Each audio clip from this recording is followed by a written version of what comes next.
நம் முன்னோர்கள் எதையும் காரணமில்லாமல் செய்யல.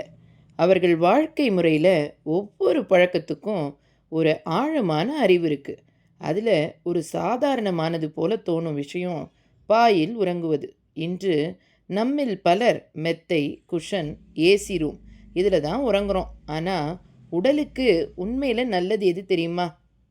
பாய் தாங்க. பாயில் உறங்கும் பொழுது உடல் சீராக நீட்டப்படுது. முதுகுத்தண்டு இயற்கையான நிலைக்கு திரும்புது. நாளெல்லாம் நம்ம உடம்பு எடுத்துக்கொண்ட அழுத்தம் இரவில் பாயில் படுத்த உடனே மெதுவா குறைய ஆரம்பிக்கும். பிறந்த குழந்தைகளுக்கு பாயில் உறங்க வச்சா அதன் முதுகு எலும்பு நேராக வளருது. அதனால தான் நம் முன்னோர்கள் இதை கட்டாயமா பின்பற்றினாங்க.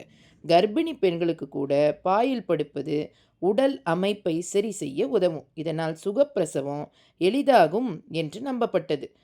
முக்கியமாக மூட்டு வலி, முதுகு வலி, தோல் பிரச்சனை இவையெல்லாம் இருக்கும் பொழுது பாயில் உறங்குவது ஒரு இயற்கையான தீர்வுங்க. இன்று நாம மாடர்ன் வாழ்க்கையில பல வசதிகளை வாங்கினோம். ஆனா நம்ம உடலுக்கு தேவையான இயற்கையை தொலைத்திட்டோம். ஒரு சிறிய மாற்றம். இரவு பாயில் படுத்து உறங்க ஆரம்பிங்க. உங்க உடல் தானாவே நன்றி சொல்லும். பழமையான வழக்கம். ஆனா அதுக்குள்ள புதைந்திருக்கும் அறிவு இன்னும் உயிரோட தாங்க இருக்குது. இதுதான் பெண் மனசு பேசுகிறது.